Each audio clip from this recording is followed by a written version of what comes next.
Good morning. I'm Steve Lambert. I have the opportunity to serve here at GCFA as the General Counsel. On behalf of everybody at GCFA, we welcome you to this webinar, which will deal, as you know, with the recent IRS guidance on unrelated business income and parking issues. This morning, we also welcome to GCFA Jeff Talley and Jill Hudson, both CPAs from LBMC Business Consultants. Both Jeff and Jill are certainly loyal accountants, Jeff having been at LBMC since 1993 and Jill since 2002. We appreciate their willingness to spend of their time and expertise so that we can understand better what the IRS's guidance might mean. And we at GCFA are truly grateful for the firm's 2019 GCFA Ministry Partnership and its role in this webinar. Feel free to look up more about their biography after the webinar is over on the website for their firm. And be sure to weigh in with any questions that you might have whenever you might have them during the period. We will have a question and answer period at the end for sure. I'll turn it over to our presenters. Thank you. Thank you. We appreciate the introduction. What we've done is composed a slideshow presentation, and I've tried to do this presentation such that you can use it as a working copy. So for those folks that want a copy, I'm sure the folks here will be willing to get a copy to those guys. The way the presentation is presented, I'm going to spend a few minutes talking about the history and the intent of this new law and the effect on not only tax-exempt organizations but also taxable organizations. And then what we're going to try to do after that, Jill is going to jump in to some examples that was presented in the notice that the government issued back in December to put some relevance to the law. I apologize in advance if some of my presentation gets into a little bit of the weeds related to the law. That's not my intent, but I did want to give you a little bit of historical background in regards to that. As you may well be aware, this taxable fringe benefit piece was passed as part of the Tax Cuts and Jobs Act in December of 2017 for amounts related to qualified parking expenses after December 31st, 2017. So in effect, for expenses for this last calendar year in 2018 and for some fiscal year in entities, this is something that's in effect as we speak today. I briefly mentioned two code sections, and I don't want to get into the law, the code sections of the law, but I will tell you there were two provisions, one related to taxable entities, another provision related to you guys, the tax-exempt entity. And essentially what ended up happening is the government decided to disallow certain deductions for the for the taxable entities. And then they came back and said, we need parity between both the tax-exempts and the taxable entities.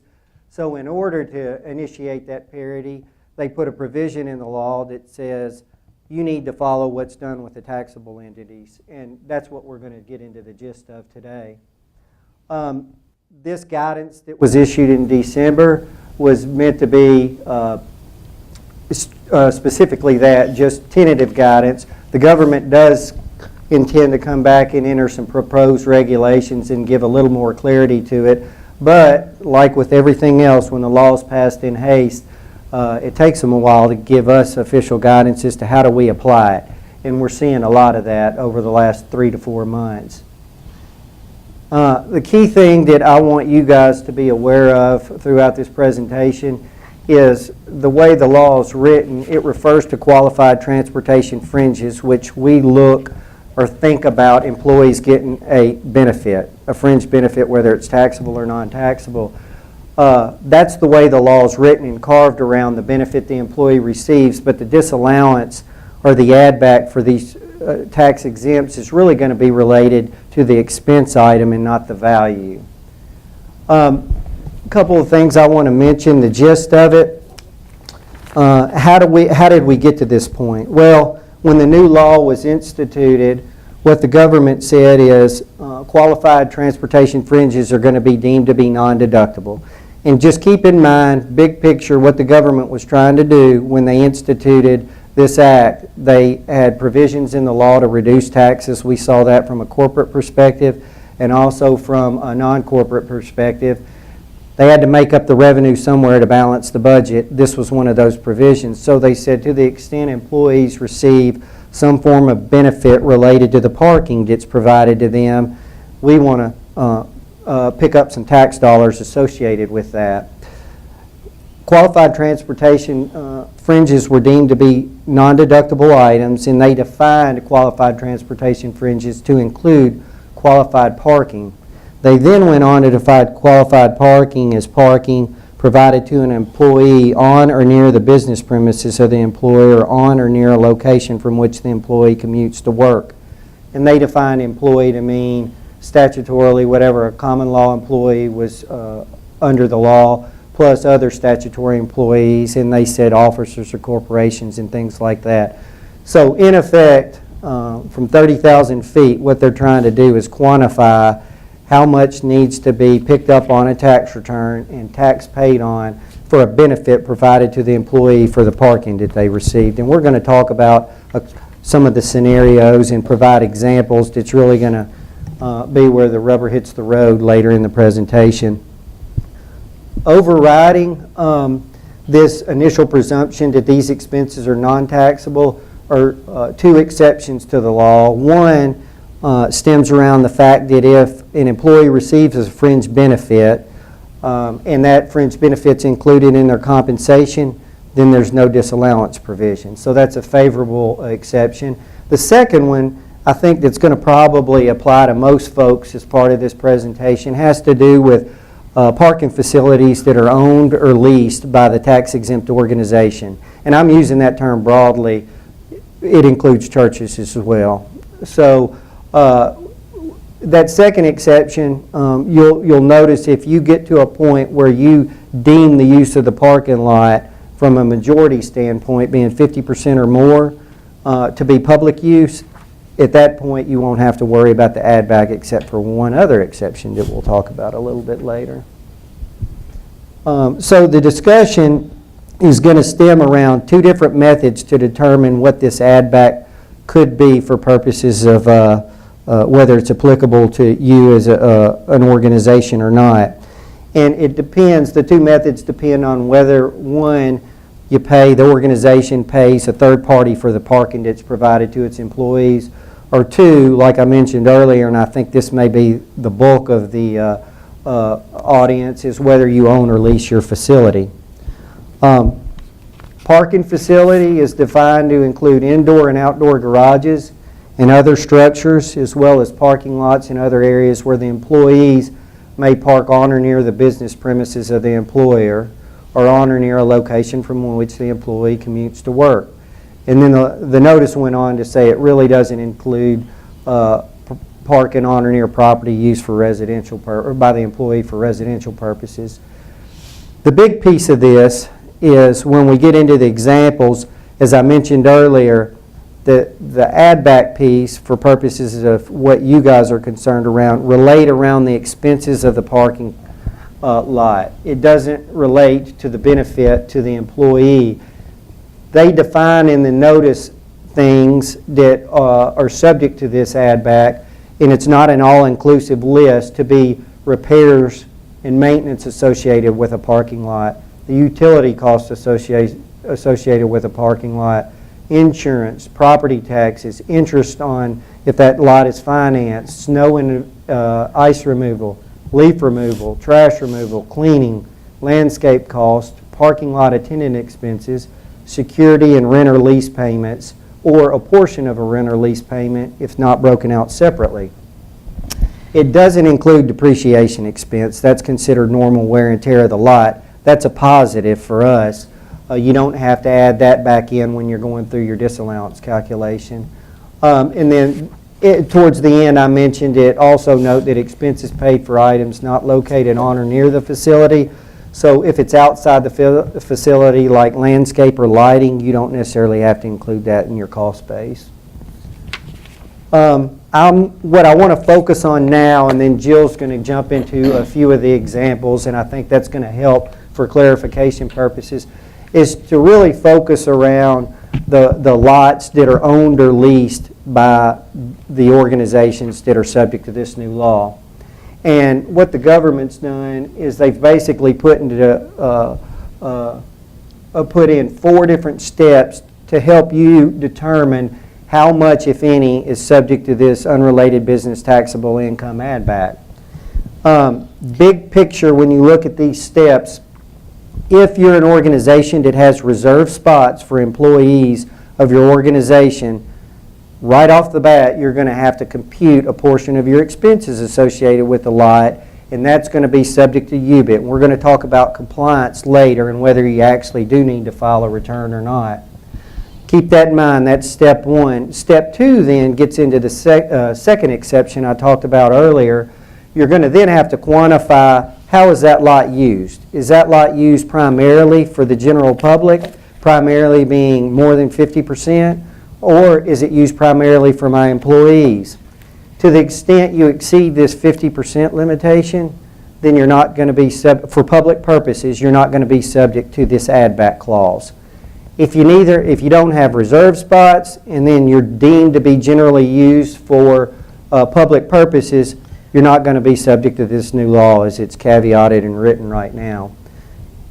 If in step 2, and I'll jump to that here shortly, you're deemed to be primarily used for employee purposes and not public, then you're going to have to jump down to step 3, which is basically a provision where they said, well, if you end up having folks come on the lot that are non-employees of the organization and you have reserved spots for those, then we're going to carve out a piece of that cost and not subject it to the, I'm going to jump to that in a minute, not subject it to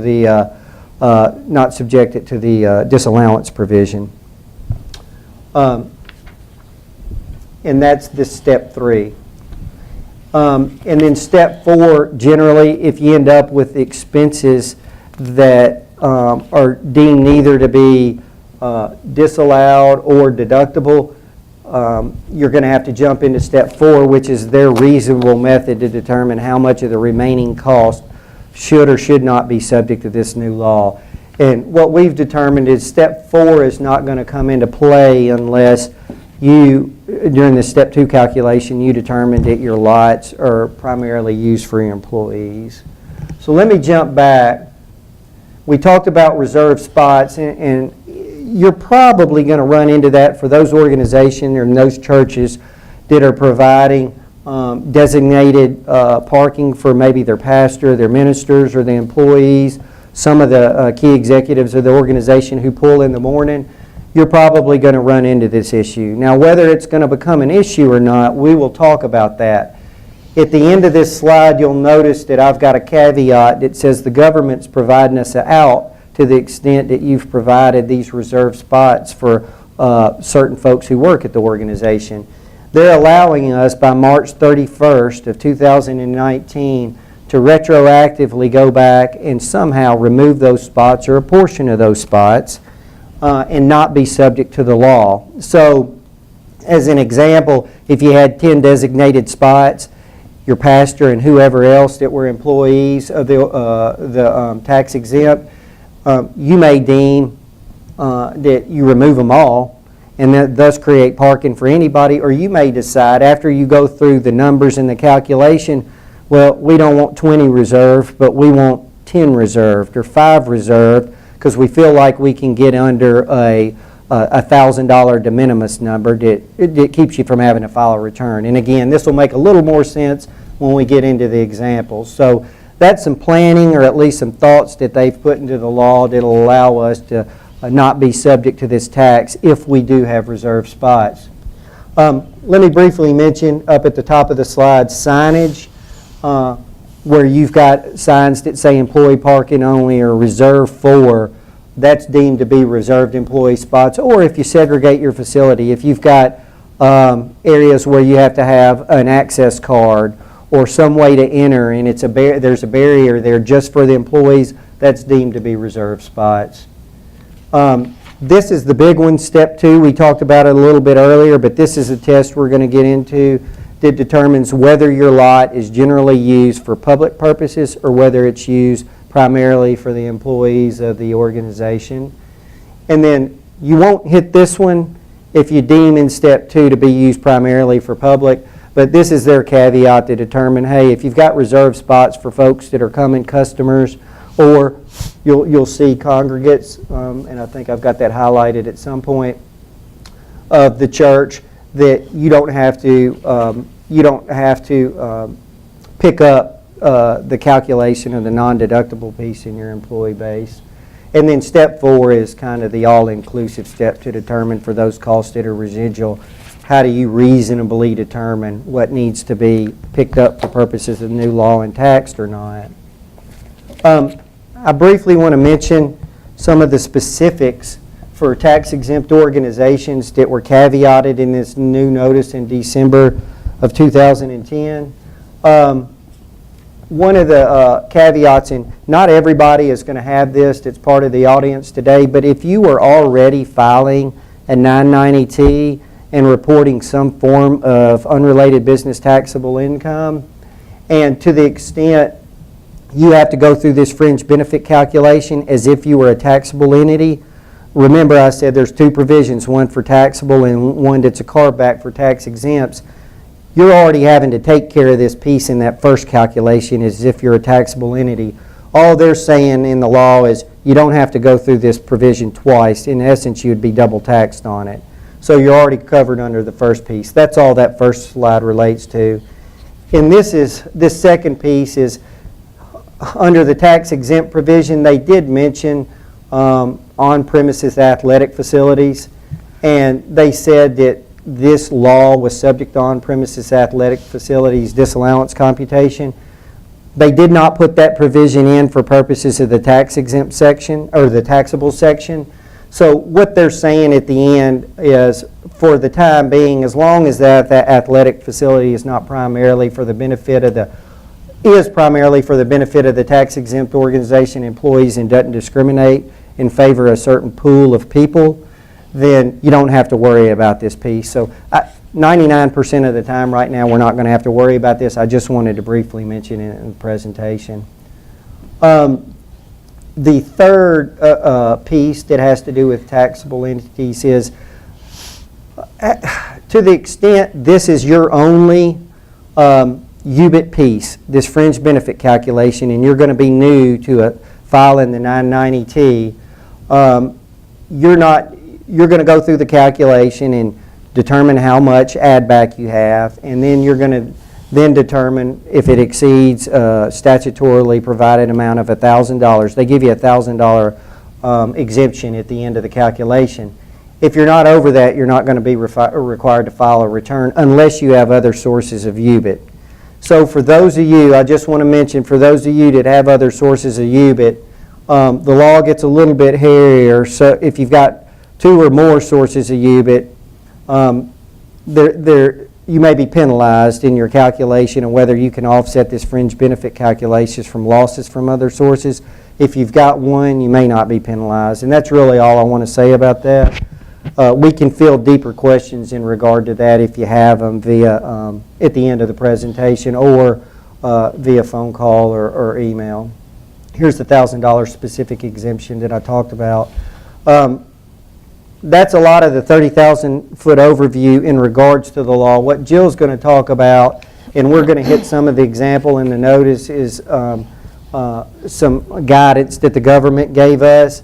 And we're not going to hit them all unless we have time at the end, but we're going to hit what we thought was most relevant for purposes of this presentation.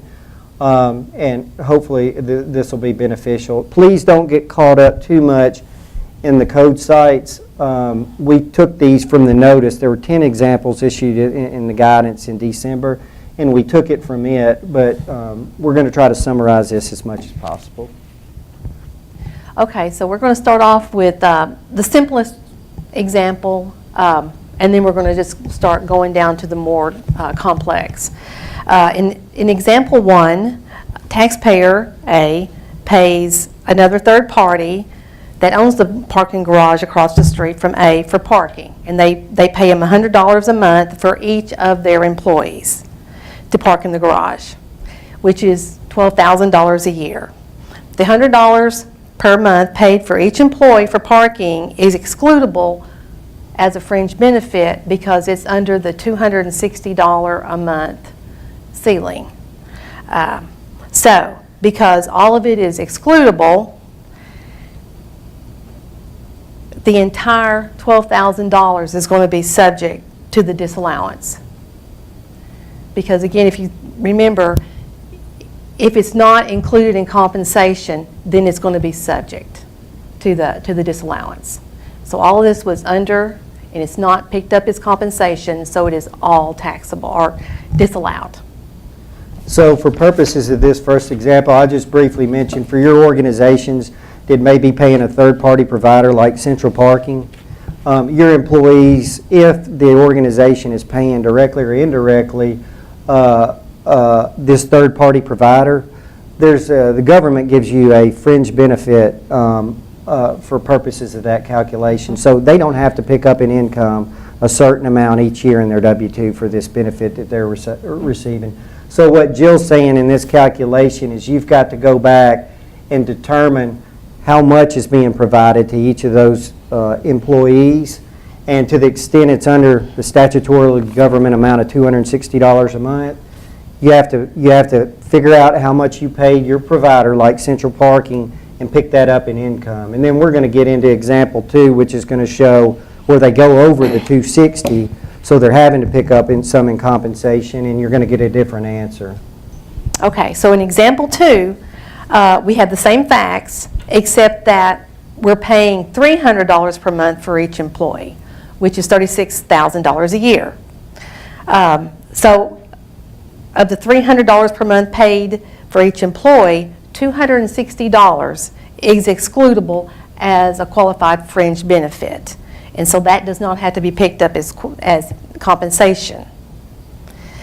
And so, okay, if you do that, so first let's just look at that piece.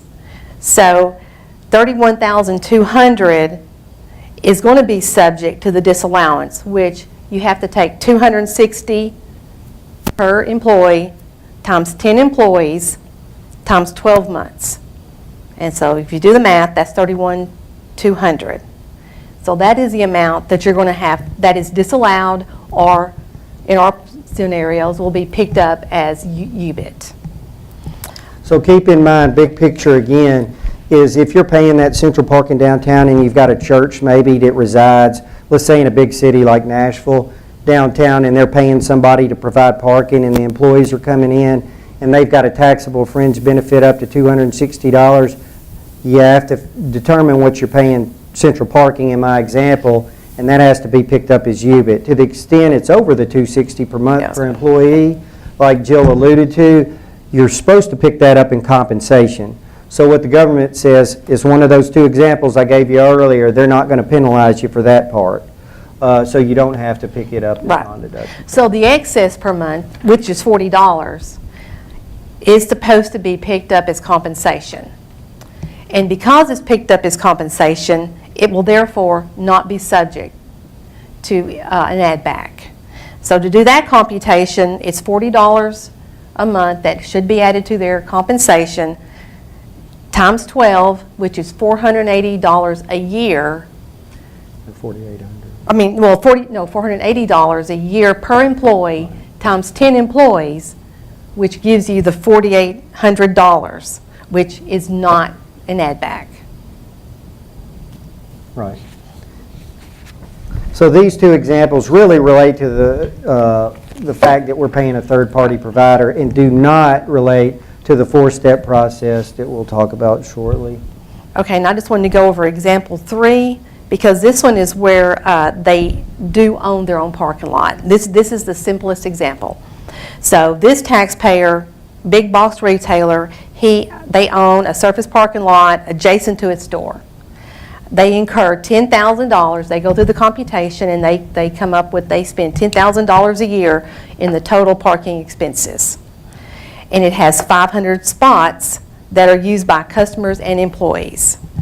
The business usually has 50 employees parking in the lot, and they're all in non-reserved spots during the normal business hours on a typical business day. And there's usually at least 300 non-reserved parking spots that are empty during the normal hours on a typical business day. And I don't know if we talked about this yet or not, but if you've got empty spots are considered general purpose use. It is not. So that gets put in the bucket of general use. So if you look, continued, so because none of the C's parking spots are exclusively reserved for employees, there's no amount to be specifically allocated to reserved spots. So your step one is nothing. Step two, you have to look at the primary use of the parking lot. And you can come up with that is really for general public use because 90% of the lot is used by the public. And to get to that percentage, you start off with the 500 spots available, you have 50 employees, so that leaves 450 spots that are for the general public. So that percentage is 90%, it's more than 50%, so none of this amount is disallowed or added back. And this example is going to set the tone for when we jump into a religious organization here shortly. But what we wanted to show in here is this is probably going to be several different organizations where you don't have reserved spots, and also you deem your lot to be generally for the public. So at that point, you're done with the computation, and you don't have any UBIT add back. None. So what we're going to do now is jump back to a little bit more relevant concept, an example, which is example 9. And we're going to run through it. And it's one of the more involved concepts, but if after this presentation or at some point you want to look and take a deeper dive in it, I would recommend looking at example 9 because it's going to be more relevant to the situations most of the audience has. Okay. And I'm going to read through it, and then we can just look at the numbers, but then I'll try to walk you through how the numbers are done. Okay. We have a tax-exempt organization. It's a religious organization that operates a church and a school and owns a surface parking lot adjacent to its building. The organization incurs $10,000 of total parking expenses. Jay's parking lot has 500 spots that are used by its congregants, students, visitors, and employees, and 10 spots that are reserved for certain employees. During the normal hours of the organization's activities on the weekdays, the organization usually has approximately 50 employees parking in the lot in non-reserved spots and approximately 440 non-reserved parking spots that are empty. During the normal hours of the activities on weekends, it usually has approximately 400 congregants parking in the lot in non-reserved spots and 20 employees parking in the lot in non-reserved spots. This is more like what you might see in a church.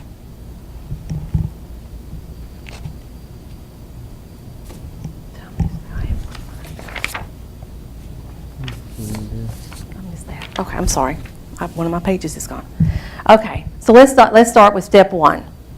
And because we have reserved spots for certain employees, we know right off the bat that's going to be an add back and part of UTBI. So to get that computation, you just take, there's 10 reserved spots divided by 500, and so you take that percentage by the total cost for the parking lot, which is $10,000, and that comes up with $200. And that is going to be what we call what be added to UBIT. So that's step 1. So now we go to step 2. Because the usage of the parking spots varies significantly between days of the week, Jay uses a reasonable method to determine that the primary use of the remainder of their parking lot is to provide parking to the general public, because 90% of the spots are used by the public during the weekdays, and 95% of the spots are used by the public on the weekends. And again, as I talked about, the empty non-reserved parking spots are treated as provided to the general public. And so, because of that, the expenses allocated to these spots are exempt from the disallowance by the primary test because it's more than 50% to the general public, and only $200 of the $10,000 is subject to the disallowance. So therefore, only the $200 of the expense for the provision of the qualified parking will result in an increase in UBIT.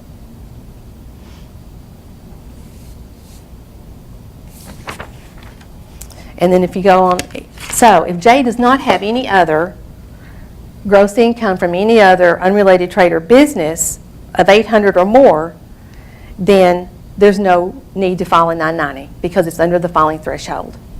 But now if you had $900 of UBIT from another activity, then that would push you into having to file a 990 because it would be over the $1,000 threshold. Right, so I think this is going to be our situation in most of the instances for most of the churches. The positive is congregants are considered to be general public. So again, takeaway, you have to determine first and foremost if there's reserved spots. If there are reserved spots, you have to go through this calculation. But keep in mind again, you got till March 31st of 2019 to make modification to those reserved spots. And if you do, then you're treated as if those spots weren't in existence at January 1st, 18 when the law came into effect. That's a positive. One of the things you might want to keep in mind is, like I said earlier, is you may have 20 reserved spots for folks that work at the organization. You may not have to eliminate them all. Once you go through the math and determine, hey, I can keep 5 or 6, you may end up underneath this $1,000 exemption amount when you do the calculation. Like we did in this instance, we ended up at $200. So it's not an all or nothing thing to eliminate those. Keep those in mind first and foremost. And then second is, I think most of the time our churches are going to run into a situation where most of the parking lot is reserved for the congregants. So you'll probably hit that. And then in this example, we hit a 90% threshold. And you have to look at it, keep in mind the way the notice is written, you got to look at it as if you got to do that test based on what regularly happens throughout the week. In this instance, they computed that percentage twice because the weekdays are much different than the weekends. You know, probably services on Sunday, so you get a much different makeup of what's going on in that parking lot than you might throughout the week. The nice thing is throughout the week, if they're not there, the empty spots are considered public, general public use. So that's why our percentages were so close in the first place. So I think that's where most of our folks are going to come out. Again, the folks that are paying the third-party providers downtown, that's an issue separate in itself that they may have to deal with. But those folks that are located in areas or own their own parking lot or lease their own parking lot, you're going to go through this computation as well to determine if you're going to have a UBIT filing requirement or not. And I think in most instances, I think they will not reach the filing threshold. So that's the good news. I was going to go over example 10. This is a tax-exempt organization. It's a hospital. It owns its own parking lot adjacent to this building. It incurs $10,000 again of total parking expenses. It has a total of 500 spots that are used by its patients, visitors, and employees.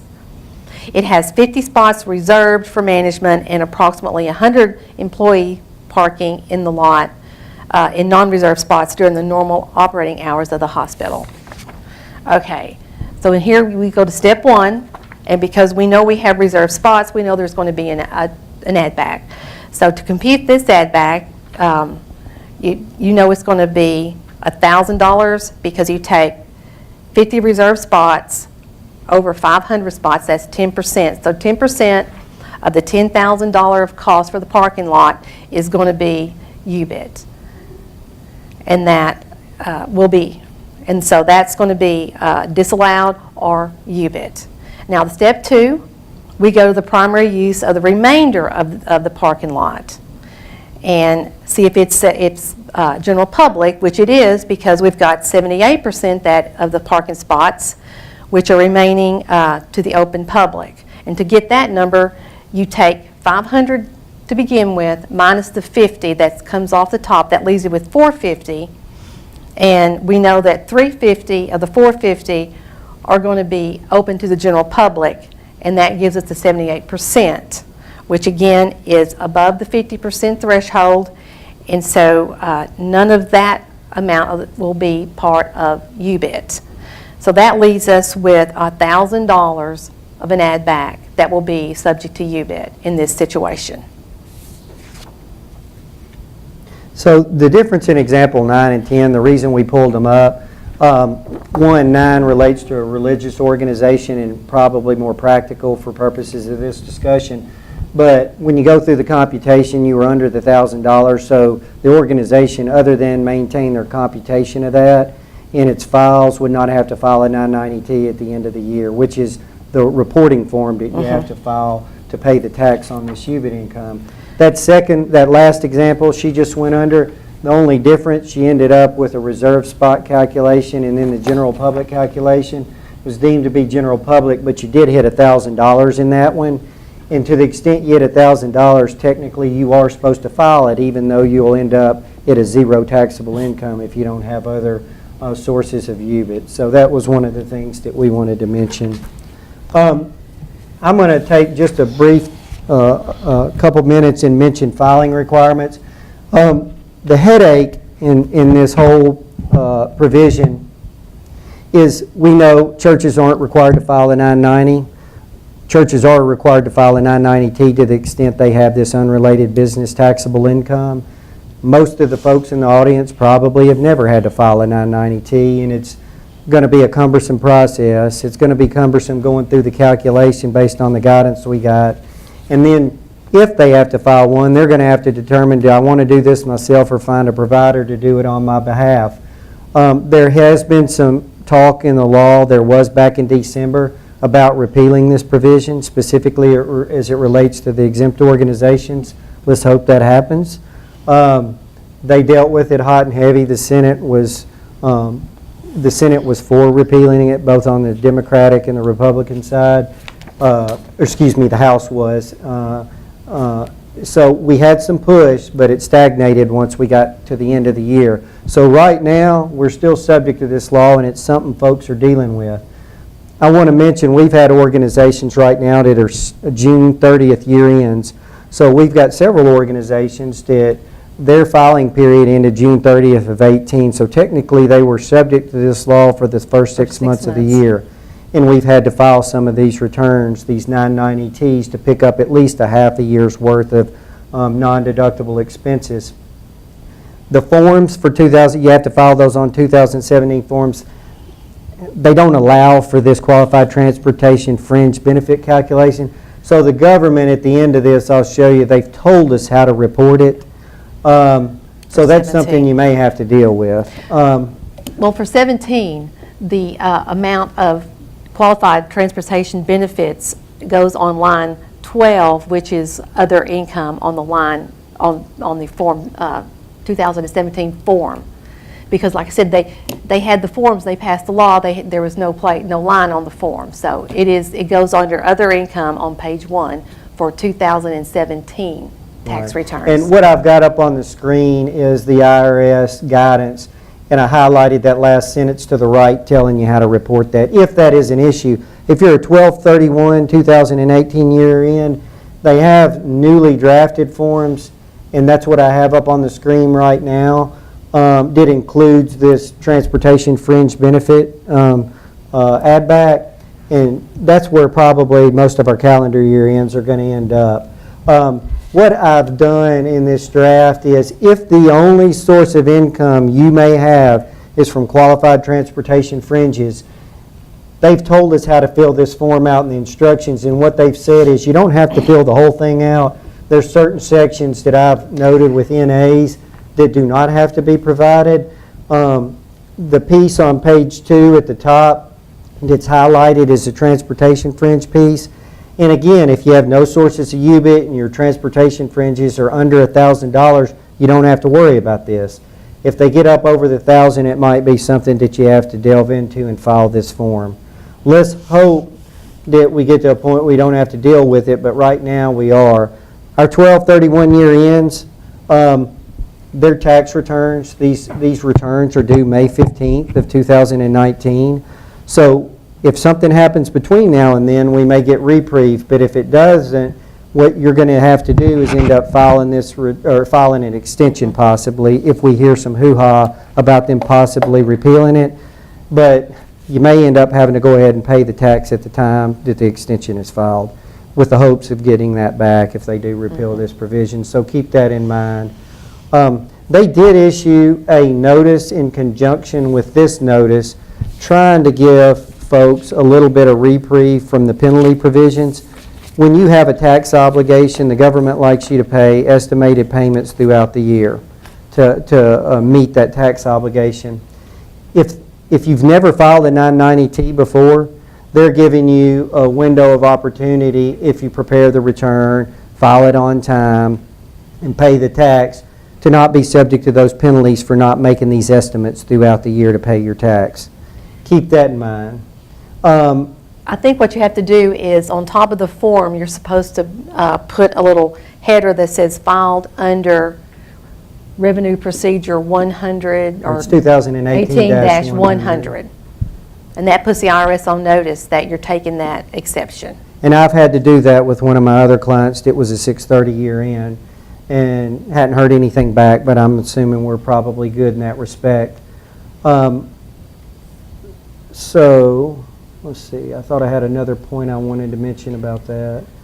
So that's really the gist behind the compliance aspect of this. I will mention, you guys had provided a excellent summation in December white paper that gives you the gist of this new provision in this new law and things you need to consider and whether you will or won't be subject to it. If you didn't read it or have read it, I'd advise you to read it again. It's a very good overview. Again, what Jill and I try to do is go through, kind of take a deeper dive into the examples to give you practical effects of the way the law works and where we think you might come out as an organization. And it really depends on whether you're a church or whether you're a supporting entity that may be downtown or located like we are here in the Music Row area in Nashville. So that's an issue that our entity, our corporation at LBMC is going to have to take up as well. Jeff did mention that we do have a white paper on GCFA's website. If you haven't pulled that yet, you can. It's always available there on the website. I was grateful to hear that Jeff and Joe looked at it and didn't find anything that we messed up, so that makes me feel good. And I just want to, again, thank both of them and LBMC for setting this up for us and coming and making this available and providing some good insight to hopefully help our churches and our agencies and our conferences work through this new issue. And as Jeff mentioned, hopefully maybe we have to do it a maximum of one time and this will get fixed and we won't have to worry about it going forward. But until then, thank you, Jeff and Jill, and we appreciate your time. Thank you. Thank you.